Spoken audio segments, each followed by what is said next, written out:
সংঘর্ষ কেনে বাঁচিয়া নয় সংঘর্ষ থাকিয়া, সংঘর্ষে তো জীবনের আত্মা হয়।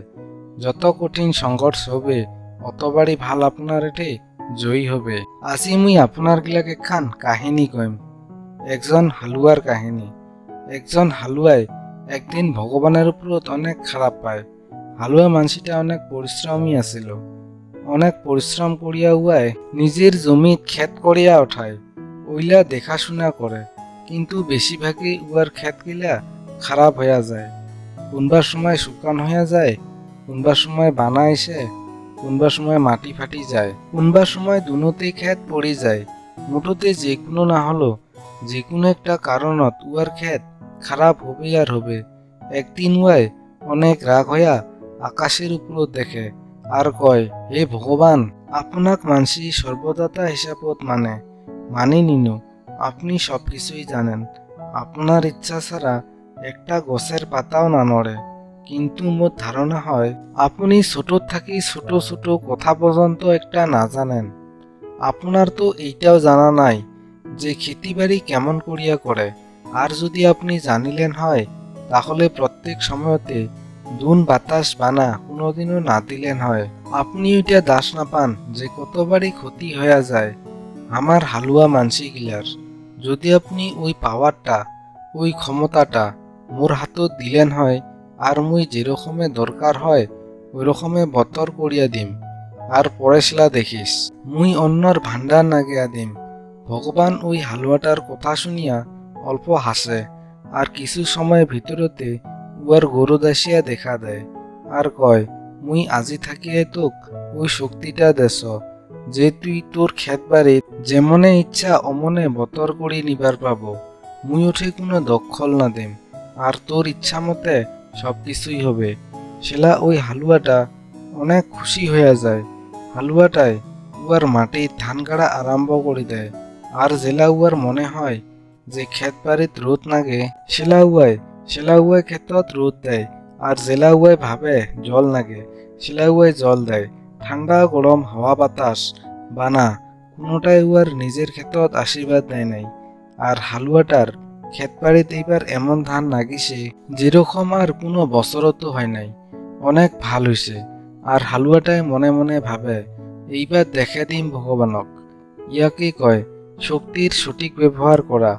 আর মোর সফলতা দেখিয়া ভগবানক নিজের নিয়ম নিশ্চয় বদলেবা নাগিবে। কিছুদিন পার হইয়া যায়, আর ক্ষেত কাটার জন্য তৈয়ার হইয়া যায়। হালুয়াটাই অনেক উৎসাহের দ্বারাই ক্ষেত কাটা আরম্ভ করি দেয়।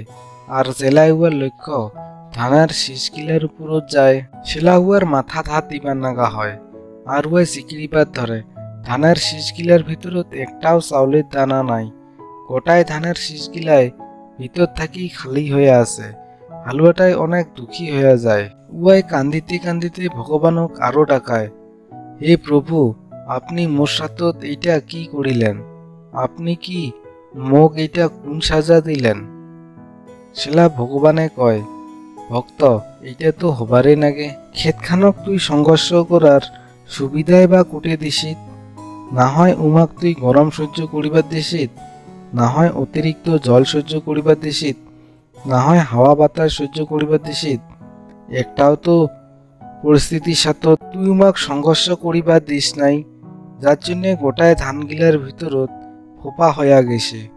জেলা জল হাওয়া বাতাস গরম পড়ে সেলা ওই গছগিলায় নিজের অস্তিত্ব বাঁচার জন্য সংঘর্ষ করে। আর এই সংঘর্ষের দ্বারাই একটা শক্তির সৃষ্টি হয়, ক্ষমতার সৃষ্টি হয়। আর এই ক্ষমতাটার দ্বারাই ভিতরত একটা দানা সৃষ্টি হয়। আর ওইটা হয় নাই। তুই উমা কঠিন পরিস্থিতির সাথে পারে হবার দিস নাই, যেঠে কিনা উমার অস্তিত্বর জন্ম হয়, যার জন্যে গোটায় ধানগিলার ভিতরত পাতান হইয়া গেছে। একটা তো ওইটারে জন্য চাউলের দানা নাই। তুই নিজের ক্ষেতখানক সংঘর্ষই করাইস নাই। এঠে কিনা একটা কথা মনত রাখিস, সোনারও সৌন্দর্য এঠে ওই সময় আইসে জেলা ওই আগুনত গরম হয়, গলি যায়, হাতুড়ার ডাং খায়। ওই রকম সংঘর্ষ থাকিয়া পার হইয়া আইসে।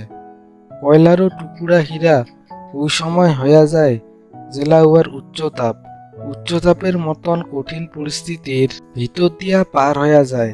ঠিক সেরকমে আমার জীবনত যদি কোনো সংঘর্ষ না হয়, যদি কোনো সমস্যায় জ্বালা যন্ত্রণা না হয়, কোনো ঝামেলা না হয়, তাহলে আমার ধানের মতন করিয়া ভিতরত চাল নহওয়া পাতান হইয়া যাম।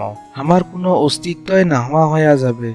খারাপ পরিস্থিতি, জ্বালা যন্ত্রণার সমস্যা ওইলা আমাক আরো বেশি শক্ত করে, যার জন্য জীবনত যদি জ্বালা যন্ত্রণা আইসে বয়া পরিস্থিতিত পড়িয়া যান, তাহলে অধৈর্য হবার না নাই। কেননা ওইটারও সাথে সংঘর্ষ করো আর বিশ্বাস রাখেন, তাহলে আপনি আরো বেশি শক্তিশালী হয়ে যাবেন। কাইবা অনেক সত্য কথাই কৈছিল, জীবন বাঁচি থাকা সহজ নহয়। এটা সংঘর্ষ করিয়াই কাহয় মহান হবার নাপায়।